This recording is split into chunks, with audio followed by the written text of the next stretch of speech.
Buenas noches, estimados alumnos de la materia de análisis del entorno económico, político, social, cultural. Bienvenidos a esta sesión virtual. Estamos en una situación de economía que nos da la posibilidad de revisar en mucho pasado. Y creo que México a nivel internacional, y hoy como estamos con nuestros vecinos del norte, México sigue respetando los protocolos internacionales en cuanto a trabajar con la multilateralidad, que nos da la posibilidad de posicionar a México como un país respetuoso de las leyes y que con todo lo que tenemos nos da la posibilidad de generar un ambiente interesante y que más allá de lo que esté pasando con nuestro socio comercial del norte, México tiene posibilidades de salir adelante. Pero hay que ver cómo ha sido esa evolución. Para empezar, primero, del 40 al 52, a lo mejor nos vamos muy atrás, pero es cuando empiezan las economías a fijarse en una situación muy interesante. Del 40 al 52, o del 40 al 44, 45, el planeta se encontraba en guerra. Por lo tanto, eran economías dependientes de una economía militar. Y México surtía. México pasaba factura de lo que ocupaba Estados Unidos para estar en el ambiente bélico. Cuando pasa ese ambiente, reconocemos que México exporta, primero, en ese ambiente, materias primas, y unas materias primas que, pues como país del tercer mundo, que a algunos les da miedo ya decir tercer mundo, ahora son países en vías de desarrollo, economías en que buscan su desarrollo, pues seguimos siendo del tercer mundo. Ahora, nosotros exportamos materias primas, productos de minería y productos agropecuarios. El asunto es que nosotros importamos bienes de capital. Y los bienes de capital son máquinas que hacen máquinas. Tecnología que hace tecnología. Una vez pasado ese asunto, nos dicen, empezamos con la industrialización. Vamos a ver si es cierto. Resulta que del 52 al 58, a nivel internacional, la demanda de bienes mexicanos se vio disminuida como consecuencia de la finalización del conflicto coreano. ¿Qué significa esto? Que alguien se aventó a echarse un tiro con Corea y con los Estados Unidos. Y eso merma. Ahora, del 58 al 70, México demanda suficientemente productos básicos y de consumo, sustentados en el apoyo financiero de organismos internacionales. Ya para este entonces, los organismos financieros multilaterales los podemos considerar como Banco Mundial, Grupo Banco de México, Grupo Banco Mundial, Fondo Monetario Internacional y Organización de Estados Americanos, Banco Interamericano de Desarrollo y otros. ¿Qué regía en ese entonces? El modelo de desarrollo económico con estabilidad, que significaba una política proteccionista. Ustedes me van a preguntar, ¿y qué es una política proteccionista? Nada más y nada menos lo que quiere hacer el presidente actual de los Estados Unidos. Que su país crezca y los demás no. Y esa política proteccionista es cerrar el comercio internacional. Así de fácil. Cerrar el comercio internacional o ponerles aranceles a todas las importaciones que haga la gente que vive en los Estados Unidos, o sea, los empresarios, porque cree este señor que es lo mejor. Y nosotros estamos hablando de 1958-1970, que lo hizo México. ¿Y qué es la sustitución de importaciones? ¿Qué está diciendo en este caso, para que vean la actualidad? ¿Qué está diciendo Donald Trump? Que va a llevar y va a generar muchos empleos. Y que las empresas que salieron de Estados Unidos tienen que regresar a Estados Unidos. Y eso no creo, desde mi punto de vista y desde mi experiencia, sea posible. Y eso es lo que está haciendo este señor Trump. Ahora, es actual lo que estamos platicando, pero por mucho que es muy actual. Ahora, en ese lapso del 58 al 70, en 1965 se debilita ese modelo. ¿Por qué? Porque cae la producción minera, petrolera y agropecuaria. Caemos en una crisis y aparte nos endeudamos para enfrentar esas condiciones comerciales existentes. Para 1971 viene la crisis mundial, devaluación del dólar, y hay un exceso de liquidez internacional. ¿Qué significa esto? Pues que había mucho dinero, y no había que comprar. Por lo tanto, para México, que depende en ese entonces del petróleo, cae en una profunda crisis económica y financiera. A partir de ahí, cuando los ingresos del petróleo caen, los ingresos del petróleo pagaban la deuda que tenía México. Por lo tanto, la suma era capital más intereses más comisiones. Porque nadie te presta, digamos, gratis. Hay que pagar intereses, hay que pagar comisiones. Pero también algo interesante es que no había apoyo de ningún sector económico porque no teníamos ningún sector económico competitivo. El campo, vean desde dónde, 1971, el campo sigue estando como está. Hoy les puedo decir, por ejemplo, con datos del INEGI, que Jalisco es el gigante agroalimentario de México y está exportando. Y podemos hacer referencia de las 100 toneladas de aguacate que no pasaron, no porque este señor Pelos de Zanahoria lo haya impedido, sino por cuestiones administrativas. Pero esas 100 toneladas de aguacate que no pasaron a Estados Unidos, previo al evento de la NFL, se fueron a otra parte del mundo. Y todo eso le sumas una crisis turística. No había incentivos, no había nada y una infraestructura muy pobre,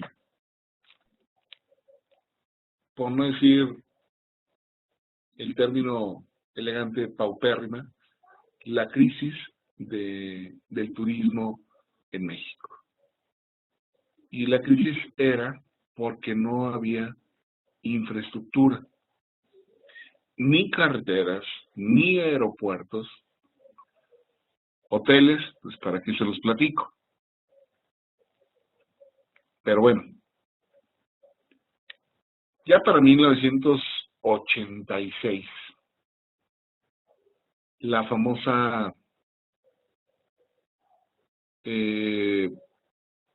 veníamos de la famosa década perdida con Miguel de la Madrid Hurtado.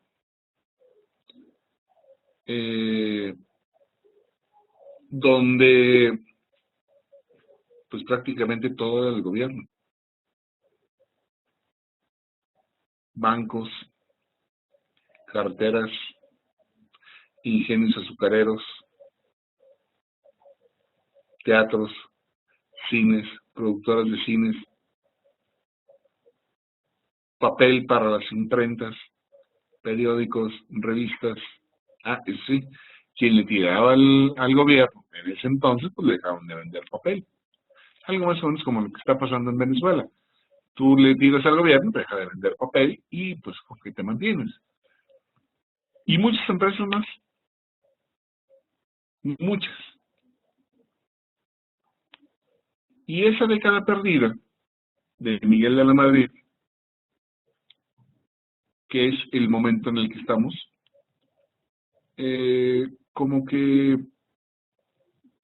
dicen, bueno, es necesario exportar para que vengan las divisas al país. Si nos cerramos al mundo, ahora en este momento hay que abrirnos. Pero para vender se debe comprar. Muy lógico, pero es necesario. Ahora bien, cuando hablamos previo al 86, cuando entra Carlos Salinas de Gortari en el poder, criticado, el raterazo del país, a él le tocó el neoliberalismo. Llegar a vender todo lo que se tenía que vender. En palabras simples, comunes y llanas, el gobierno se tendría que dedicar a gobernar y no administrar cines, teatros, productoras de cines, hoteles, carreteras, no. Por lo tanto, México busca un tratado de libre comercio. Y el primer tratado de libre comercio que firmó México fue el Tratado de Libre Comercio de América del Norte. Canadá, Estados Unidos y México. Hoy día, el señor Trump dice que nosotros hemos abusado de Estados Unidos, que nos hemos beneficiado con este acuerdo. Cosa más triste y cosa más alejada de la realidad, ya que, primero, tenemos en cuanto a integración, los 5 niveles, es una de preferencia aduanera.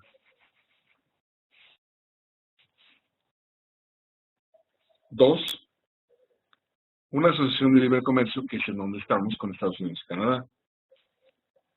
La unión aduanera, esta unión aduanera de la que aparece aquí en estos 5 puntos, la unión aduanera es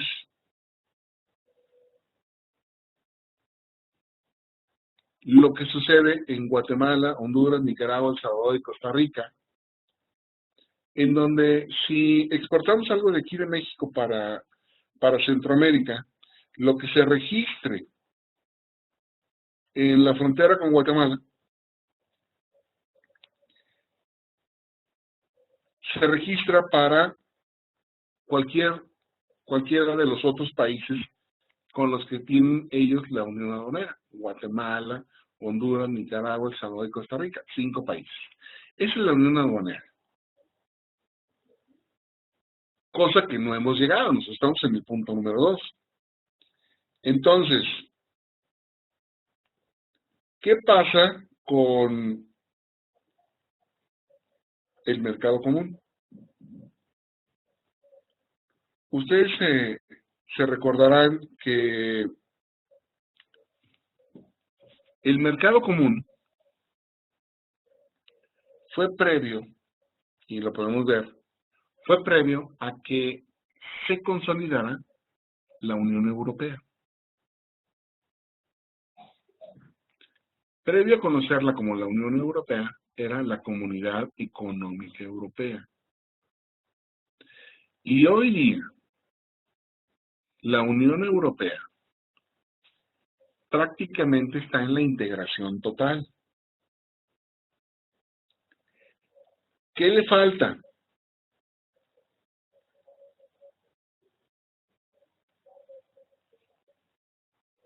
Únicamente una constitución política para todos los Estados miembros de la Unión Europea.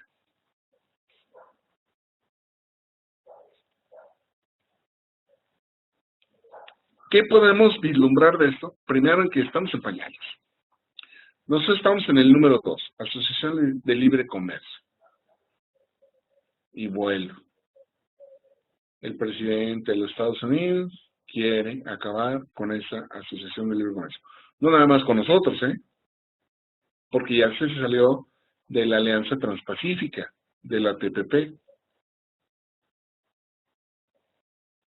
Ya le está aventando trancazos a China, a Europa.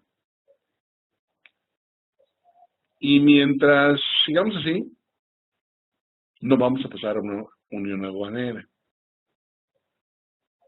Mucho menos llegar a un mercado común. Y por mucho, jamás a una integración total. ¿Qué significa esto de una integración total? Pues nada más, así como la Unión Europea.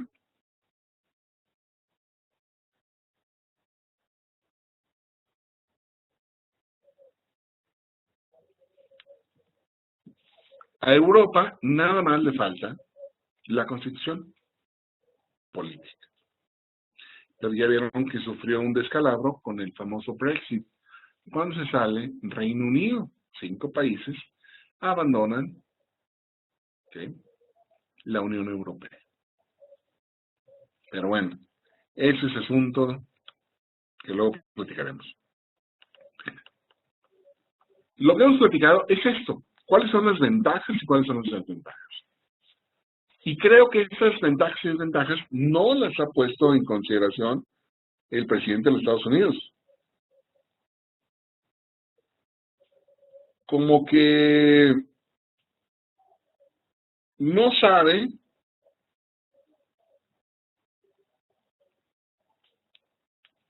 que hay ventajas y desventajas. Cuando habla de decirles a las empresas que si se instalan aquí en México, va a poner aranceles especiales. Quiero decirles que previo a la firma del Acuerdo de Libre Comercio con América del Norte, Canadá, México, Estados Unidos, está la Organización Mundial del Comercio. Obviamente, por economía, los noticiarios a nivel nacional, en cadena nacional, no nos dicen qué va a pasar. Nos dicen que quiere ponerle un impuesto al 20% a todas las importaciones, hablando de que estemos parados en territorio de los Estados Unidos. Si sucediera eso, ¿quién pagaría por ese 20%? ¿Los que venden o los que compran? Obviamente los que compran. Y entonces dejarían de comprar, 20%. Pero resulta que la Organización Mundial del Comercio de la cual es miembro de los Estados Unidos, en sus acuerdos y en sus tratados, tiene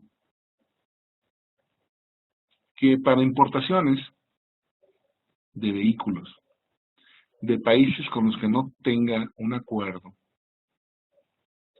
el pago máximo de un gravamen es del 2.5%, por lo que ese 20% pues se cae, queda en un mero susto o en, pues en la ignorancia o en la incompetencia de un neófito, porque no puedo decir otra cosa, un neófito en economía, algo así como el Mesías tropical de aquí de México. Y al desconocer, pues hablas, gritas, dices, propones, y hay no nada más tirarle a México, sino que hay un mucho a nivel internacional con lo que se rigen todos los países. Por lo tanto, en este sentido tenemos ventajas y desventajas. Y si se fijan, en ventajas son 4, desventajas son 3. Creo que hay más ventajas que desventajas. Pero bueno, dependemos de una óptica diferente. Ahora, ¿dónde se negocia esto? En un mercado. Y en el mercado negocias lo que vas a comprar. ¿Y qué vas a comprar? Mercancías. ¿Qué pasa cuando compras algo? Aceptas el pago. Por lo tanto, mercado, ampliando su definición, mercado es lugar donde confluyen compradores y vendedores y se pacta un pago, un precio. Que esto es muy interesante. Una vez que yo pacto un precio y que lo pago, no me puedo quejar de él porque ya lo pagué, ya lo pacté. El precio queda en segundo término. ¿A qué me refiero? El precio se olvida porque ya lo pagaste. Por lo que puedes reclamar es que no te están cumpliendo con todo lo que te prometieron. Ahí sí reclama. No porque, está muy caro. Si tú dices, es que este producto, este bien o servicio está muy caro, es que no lo alcanzabas a comprar. Y te aventaste algo que no alcanzabas a comprar. Y por eso dices, es caro. Cosa que lo que sucede es, no lo alcanzamos a comprar. Pensemos en las marcas premium. Pensemos en un auto premium, la marca que quieran. Es que está muy caro. No, pues es que no alcanza a comprar. Cómpratelo para lo que alcances. ¿Sí me explico? Ahora, ese mismo mercado tiene dos cuestiones. Y ya por ahí habían aparecido a lo largo de esta materia, de esta sesión que tenemos, que, pues bueno, por condiciones pues, es muy corta, pero la clasificación de los mercados es competencia perfecta y competencia imperfecta. La competencia perfecta, en términos simples, comunes y llanos, es todo lo que se produce se vende. En cuanto a la competencia imperfecta, encontramos al monopolio y al oligopolio. Y ahí es donde entran las leyes de la oferta y la demanda. En cuanto a la demanda, si disminuye el precio, aumenta la cantidad demandada. O sea, si me bajan el precio, pues compro más. Pero si me lo aumento, compro menos. Eso es viéndolo desde el punto de vista de los compradores. ¿Qué pasa del lado de los que te venden? Ellos quisieran que si disminuye el precio, te venden menos. Ah, pero si te pudieran vender el bien o servicio más caro, obviamente aumenta la cantidad ofertada. Ahí hay un pequeño error, no es CD, sería CO, cantidad ofertada.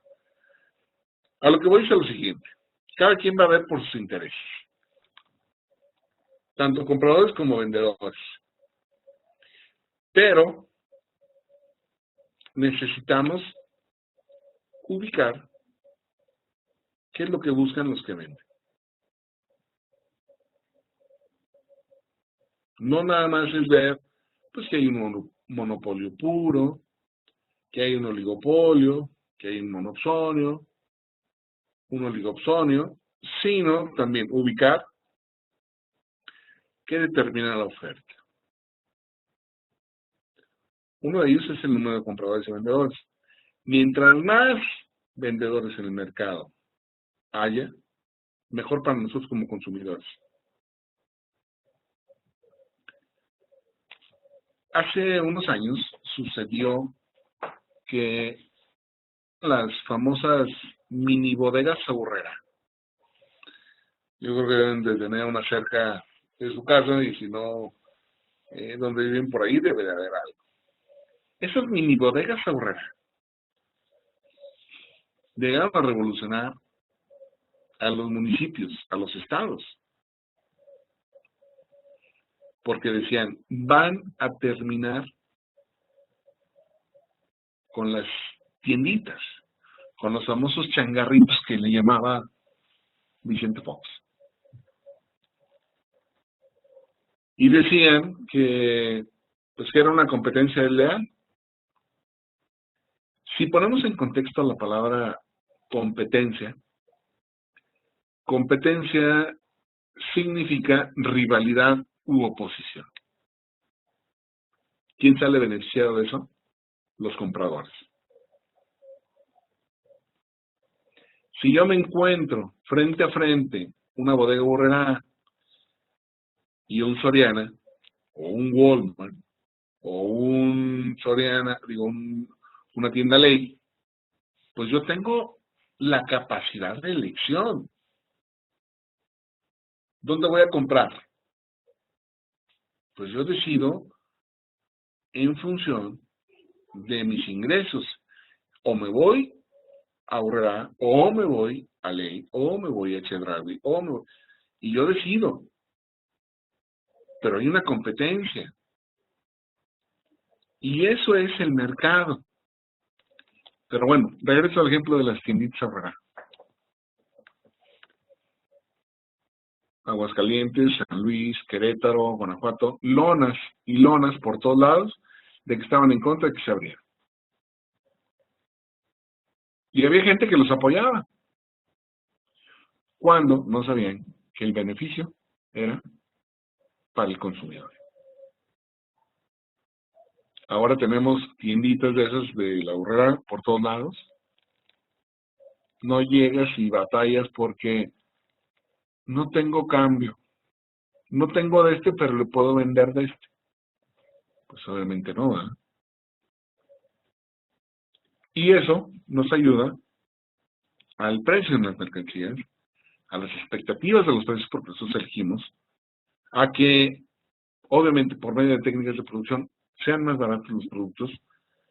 Los precios de los insumos, pues obviamente, si bajas el precio, pues los insumos están acordes a los impuestos. Pero también el mercado está basado en gustos, modas, tendencias. Esto para las mujeres pues, es muy complicado porque, por ejemplo, ellas cambian cada 3 meses o menos de calzado. También están el número de compradores. quién compra, cómo compra y cuánto compra. Los precios de los bienes sustitutos y complementarios. Aquí hago una pausa. ¿Qué pasa con los bienes sustitutos y cuáles son los bienes complementarios?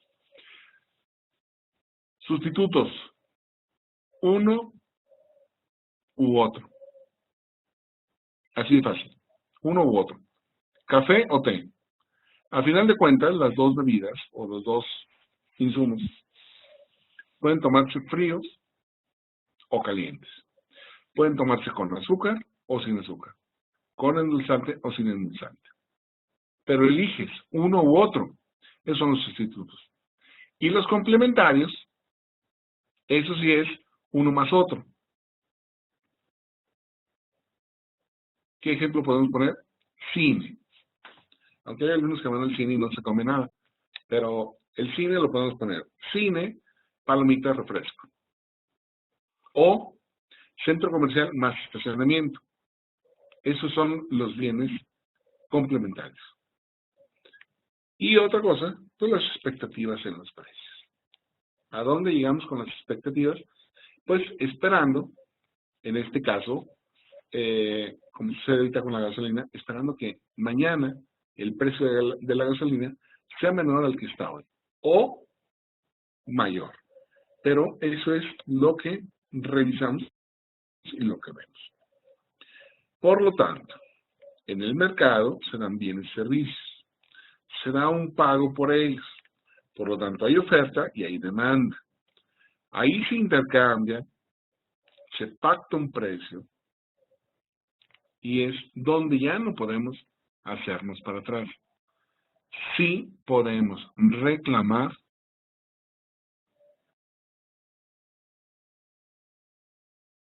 que no esté en lo que pactamos. Pero por lo que pagamos, ya no es válido reclamar. Si tienen la oportunidad de ver o de escuchar esta presentación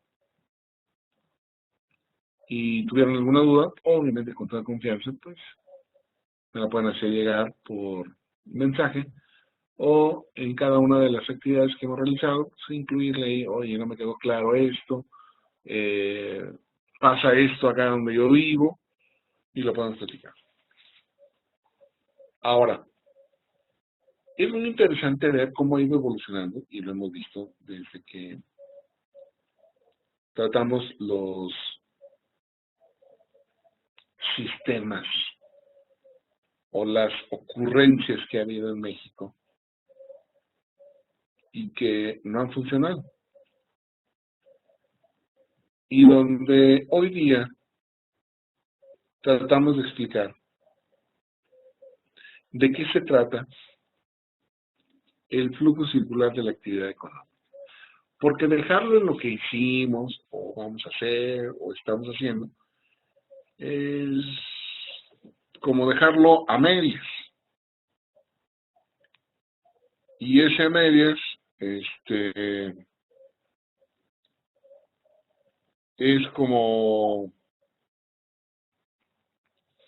no tomar en cuenta este flujo circular. ¿A qué nos referimos?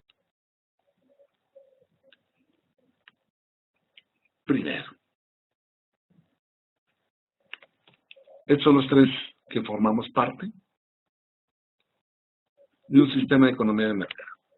Familias, empresas y Estado. No se puede concebir una economía de un país si no aparecen esos tres elementos. Pero ¿cómo se da?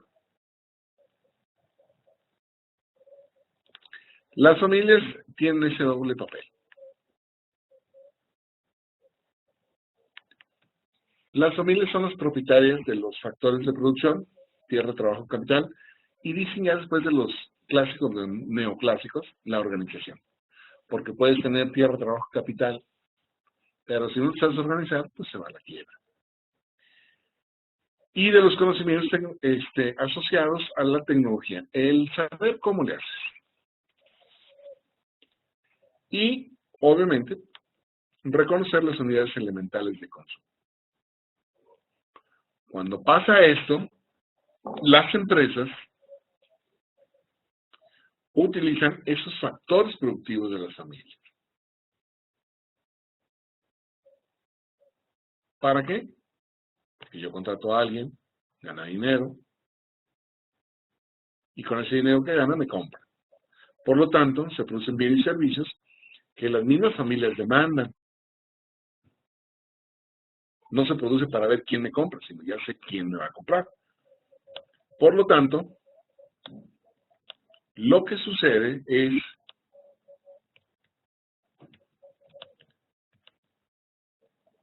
que alguien da ese intercambio entre la empresa y la familia y se producen las mercancías. Se tengan los factores, tierra, trabajo, capital y organización, y reciben a cambio pues, un pago. Pueden ser sueldos, salarios, beneficios y alquileres. Cuando lo obtienes, obviamente, se logra el intercambio que se produce con los mercados de factores. Entonces, tiene esa reciprocidad. Sin las empresas y sin las empresas, la gente no come. Por lo tanto, cuando se logra eso, se da esa parte interesante, que es el intercambio de los bienes y servicios. ¿Sí? Porque las empresas los producen. Y eso es lo que intercambian con las familias. Por lo tanto, se da ese flujo circular de lo que producen las empresas, lo compra la gente. ¿Con qué lo va a comprar? Con lo que se le paga de las empresas. Ahora, ¿quiénes son los dueños de las empresas? Las familias. Por lo tanto, las familias también tienen quien trabaje. ¿Para qué? Para poderlo gastar, para poderlo invertir. Y será ese círculo virtuoso que no se debe perder.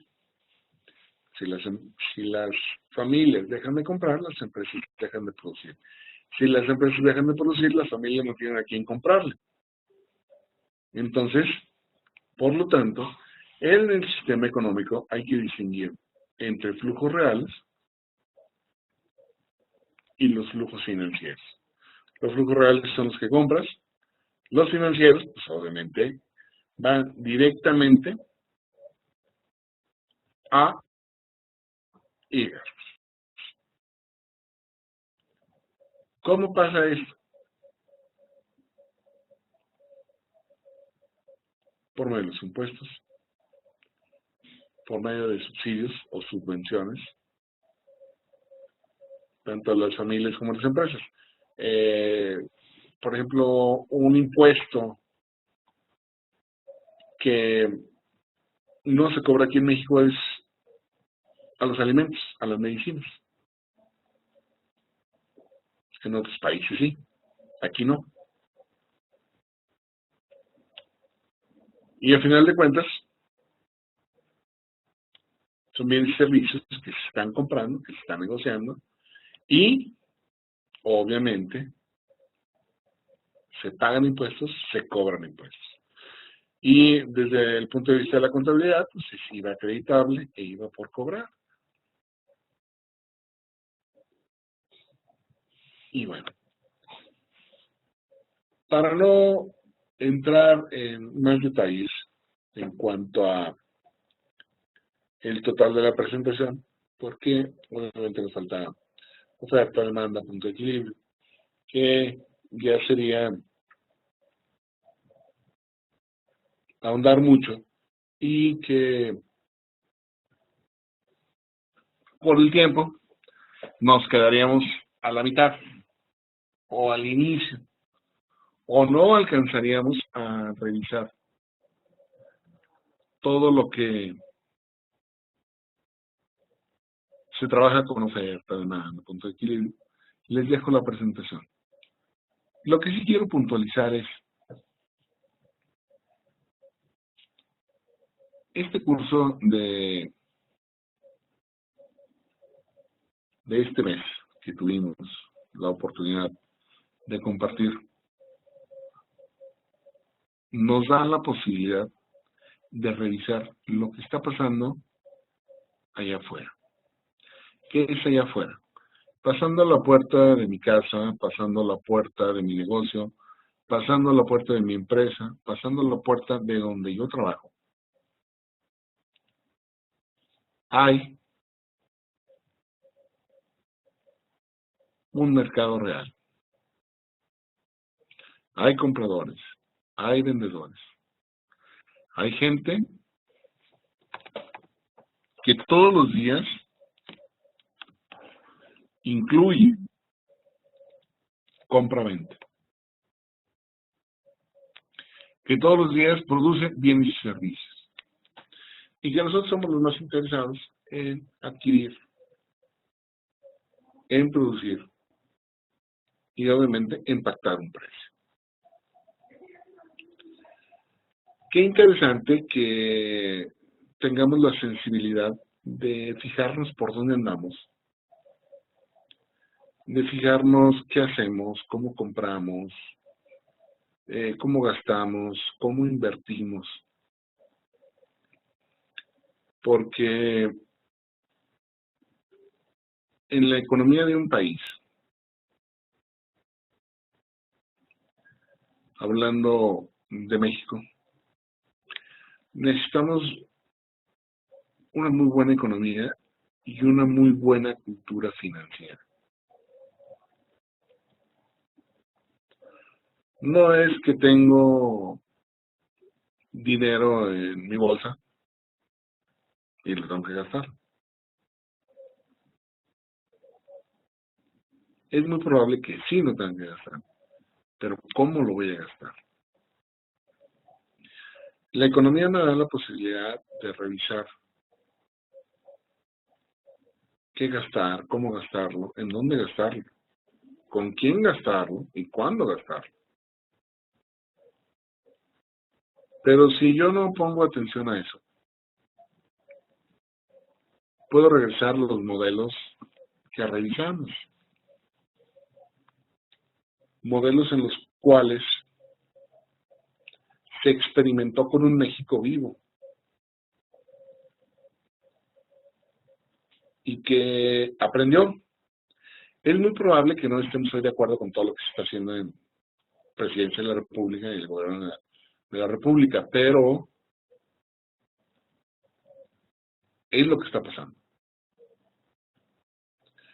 Si ustedes creen que está equivocado, nada más voltean a ver lo que está pasando en Venezuela.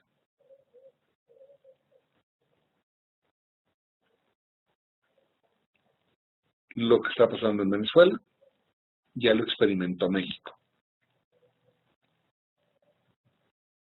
Ya tuvo la oportunidad México de experimentar eso. Y ustedes me van a decir, ¿y qué es eso? Bueno, hay que leer un poquito para que revisen cómo es que Venezuela ha llegado al punto en donde está con una muy mala administración.